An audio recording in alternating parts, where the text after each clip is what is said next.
Hello, good evening students. इससे पहले वाले प्रश्न में आपने सीखा था कि व्यंजक क्या होते हैं, उसमें पद हम कैसे दिखाते हैं, उनके गुणांक क्या होते हैं। ठीक है, तो आज हम करेंगे निम्नलिखित एक पदी युग्मों का गुणनफल ज्ञात कीजिए। ठीक है, पहला वाला क्वेश्चन है, तो इसका पहला पार्ट है 4 और 7p, इन दोनों का हमें मल्टीप्लाई करना है। ठीक है, तो देखते हैं। तो मल्टीप्लाई हमें कैसे करना है, पहले नंबर्स को एक साथ लेंगे और जो हमारा वेरिएबल है, चर राशि, उसे अलग कर लेंगे। तो 4 × 7 फिर इंटू पी, तो 4 × 7 जो कितना होता है 28p। ठीक है, तो ये आ जाएगा 28p। फिर सेकंड वाला है -4p × 7p, तो ये जाएगा -4 × 7 और p × p। तो -4 × 7 28, -28 और p × p p स्क्वायर, तो इसका आंसर आ जाएगा -28p स्क्वायर।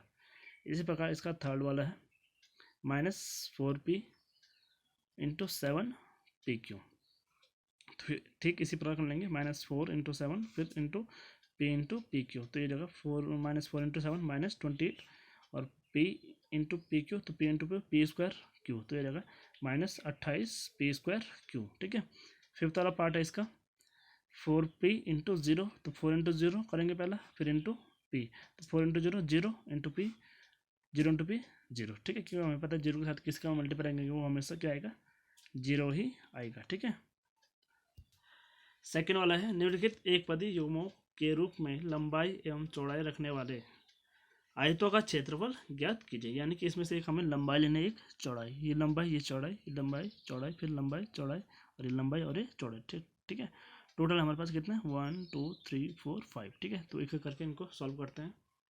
तो पहला वाला था आपका, हमें निकालना आयत का क्षेत्रफल क्या होता है, लंबाई गुणा चौड़ाई। तो लंबाई थी उसमें p और चौड़ाई q, तो p × q, p q हो जाएगा p q वर्ग इकाई। ठीक है, क्योंकि हमारा क्षेत्रफल किस में आता है, वर्ग में। ठीक है, फिर दूसरा वाला, उसमें थी हमारी लंबाई 10m और चौड़ाई 5n, तो ये कितना हो जाएगा आपका 10 5 जा 50 50 mn वर्ग इकाई। फिर थर्ड वाला था, इसमें आपकी लंबाई थी 20x² और चौड़ाई थी 5y²। तो पहले हम नंबर से करेंगे 20 × 5, इधर जो हमारा वो क्या है, वेरिएबल है, चर राशि है, x² × y², तो 20 बन जाए हमारा कितना हो गया 100x² y² वर्ग इकाई। फोर्थ वाला है, लंबाई थी 4x और चौड़ाई है 3x², तो यह हो जाएगा आपका पहले 4 और 3 का मल्टीप्लाई होगा, फिर x × x² का, तो 4 3 जा 12 और यहाँ x² × x, इसकी पावर 1 है, इसकी 2 है। तो जब हम गुणा करते हैं तो इसमें क्या है, आधार तो बराबर है पर घातांक अलग अलग है, ये इसकी घात 2 है, यहाँ 1 है, तो इसकी घात कितनी हो जाएगी 3, तो यह जाएगा 12x³ वर्ग इकाई। ठीक है, आगे ऐसे सवाल हम बहुत सारे करेंगे, तो उसमें आप समझ जाओगे कि हम ये घात कैसे बढ़ती है इनकी। फिफ्थ वाला है, इसमें आपकी लंबाई है 3mn और चौड़ाई है 4np, तो पहले नंबर्स का करेंगे 3 × 4, फिर m, फिर क्या है n, m × n, फिर n × p, तो n × n 2 बार है तो n² हो जाएगा। ठीक है, तो आएगा 3 4 12 m n² p वर्ग इकाई। ठीक है, अब आपका थर्ड वाला क्वेश्चन, गुणनफलों की सारणी को पूरा कीजिए। ठीक है, ये प्रथम एक पदी, ये द्वितीय एक पदी है। ठीक है, जैसे 2x को गुणा अगर हम 2x के साथ करेंगे तो कितना आएगा 4x²। इसी प्रकार 2x का मल्टीप्लाई अगर -5y के साथ करेंगे तो ये आएगा आपका 2 पंजे 10 -10 और ये x × y xy। ठीक है, इसी प्रकार इसके साथ करेंगे तो ये आएगा 2 3 6 और x गुणा x² ये आ जाएगा x³। ठीक है, फिर 2 का गुणा 4 के साथ -8, फिर x वाला यहाँ 1 है, यहाँ भी x 1 है, तो x गुणा x² और ये y। ठीक है, फिर इसके साथ होगा 2 7 14 और x × x² x³ और फिर y, फिर है -9 का 2 के साथ होगा तो -18 x² गुणा x³ और ये y²। ठीक है, इसी प्रकार आप ये पूरी सारणी कर सकते हो। ठीक है, तो ये आपके लिए होमवर्क है, आ जाएगा तो ठीक, नहीं आएगा तो आप हमें पूछ भी सकते हो, ठीक है बच्चों। अब फोर्थ वाला क्वेश्चन है आपका, ऐसे आयताकार बक्सों का आयतन ज्ञात कीजिए जिनकी लंबाई, चौड़ाई और ऊंचाई क्रमशः निम्नलिखित है। यानी ये लंबाई है, ये चौड़ाई है और ये ऊंचाई है, ठीक है। तो देखते हैं इनको। तो हमें ज्ञात है कि कोई भी आयताकार बॉक्स होगा तो उसका आयतन क्या होता है हमारा, लंबाई गुणा चौड़ाई गुणा ऊंचाई। तो इसमें था 5a लंबाई, 3a स्क्वायर चौड़ाई और 7a की पावर 4 ऊंचाई।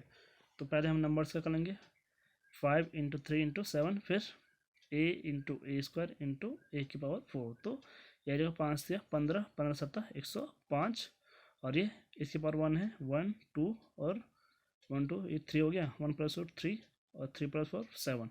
तो ए की पावर 7 घन इकाई। तो ये जगह 105, एक का हाथ 7 घन इकाई, ठीक है। क्योंकि हमारा जो आयतन है वो किस में आता है, घन में आता है, ठीक है, क्यूब में आता है। सेकंड वाला था, इसमें लंबाई है आपकी 2p, चौड़ाई 4q और ऊंचाई है 8r। तो वैसे करेंगे, पहले नंबर्स का 2 इंटू 4 इंटू 8, फिर p into Q into R. तो आएगा 2 चौको 8, 8 8 64 p q r घन इकाई, ठीक है ये, ठीक है। थर्ड वाला, लंबाई थी एक्स वाई, चौड़ाई है 2x स्क्वायर वाई और ऊंचाई है 2x वाई स्क्वायर। तो यह आ जाएगा आपका, इसमें इसका गुणा कुछ नहीं है, ठीक है। तो ये हो जाएगा 2 इंटू 2, फिर into x square into x square, फिर वाई के साथ करेंगे, ठीक है। तो एक्स वाला यहाँ 3 है, ठीक है, x into x square into x, फिर वाई वाला वाई इंटू वाई स्क्वायर। तो आ जाएगा 2 इंटू 2 4, और यहाँ एक्स की पावर 1 2 कितना हो जाएगा 3 और ये 4। तो एक्स की पावर 4, फिर 1 2 2 2 4, वाई की पावर 4 घन इकाई, ठीक है। तो इसका आंसर आ जाएगा आपका 4 एक्स की पावर 4 वाई की पावर 4 घन इकाई। क्वेश्चन नंबर 5 है, निम्नलिखित का गुणनफल ज्ञात कीजिए। पहला वाला है एक्स वाई, वाई जेड और जेड एक्स। तो तीनों को हमें गुणा करना है। तो एक्स वाले अलग लेंगे, वाई वाले अलग और जेड वाले अलग, सब दो बार हैं। तो X into Y into Z. तो ये जाएगा एक्स स्क्वायर वाई स्क्वायर और जेड स्क्वायर। फिर सेकंड वाला है इसका A into minus A square, फिर इंटू ए क्यूब। तो ये माइनस है, हमने माइनस बाहर ले लिया, ठीक है। तो जब माइनस हो तो हम इसको -1 मान लेते हैं, इसका गुणा -1 मान लेते हैं, ठीक है। तो अब -1 हमने बाहर लिया, तो अंदर हमारे पास क्या बच जाएगा, ए इंटू ए स्क्वायर फिर इंटू ए क्यूब। तो ए की पावर कितना हो जाएगी, ये 1, फिर 1 + 2 3, 3 + 3 6। तो आ जाएगा -1 इंटू ए की पावर 6, आंसर आ जाएगा -a की पावर 6। इसी प्रकार इसका फोर्थ वाला है a into 2b into 3c into 6abc, ठीक है। तो उसी प्रकार करेंगे, पहले नंबर्स का अलग करेंगे, फिर जो वेरिएबल है उनका अलग कर लेंगे। 2 इंटू 3 इंटू 6 और यहाँ a into b into c फिर इंटू ए बी सी। तो ये जगह 2 3 6 और 6 6 36। यह सब दो बार है, a भी आपका 2 बार है, b भी 2 बार है और c भी 2 बार है। तो a into A square, b into B square, c into C square. तो आ जाएगा आपका 36 a स्क्वायर बी स्क्वायर और c स्क्वायर। फिफ्थ वाला पार्ट है इसका m into minus M N into M N P. उसी प्रकार जैसे ये वाला था, तो पहले -1 बाहर ले लेंगे, अंदर हमारे पास क्या बच जाएगा, m into M N P. तो ये आ जाएगा -1। यहाँ भी सब इनको अलग कर लेंगे, जो m वाले हैं, फिर n वाले और p वाले। p हमारा एक बार है, m 3 बार है और n 2 बार है। तो m into M cube n into n square हो जाएगा, ठीक है। और ये p हमारा वैसे रहेगा। तो यह आएगा आपका -1 m³ n² p। तो यह आ जाएगा -m³ n² और p, ठीक है।